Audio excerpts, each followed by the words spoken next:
it's Kate with WTI. Now recently we've gotten our hands on the HZXVOGEN HMV140 MIG Welder. Now honestly, we're super impressed with how much power this thing has. So one of the coolest things about it is that it runs on both 110 and 220. So we can use it in the garage, on the job site, we even take it out in the yard, and we don't have to worry about where to plug it in. Any outlet will do, we just plug and go. It's really easy to set up right out of the box. So my husband and his buddy spent a few minutes getting it ready. Really simple process, and was ready to go in just a couple of minutes.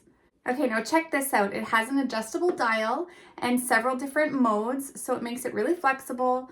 You just pick the wire diameter, or you can even switch between the different modes for different jobs.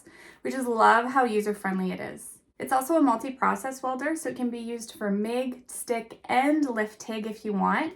You just have to make sure to have the right torch.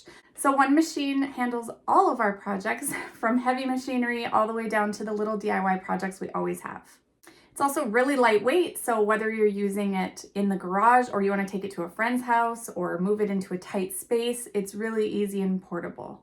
It also has built-in protection, so it won't overheat or overload. So it's not only powerful, but it's safe and durable, and I don't have to hear about anything blowing up in the garage, which is always a bonus. So if you're looking for something that's compact, easy to use, and surprisingly powerful, I think that you'll be really happy with this tool, and that's my point of view.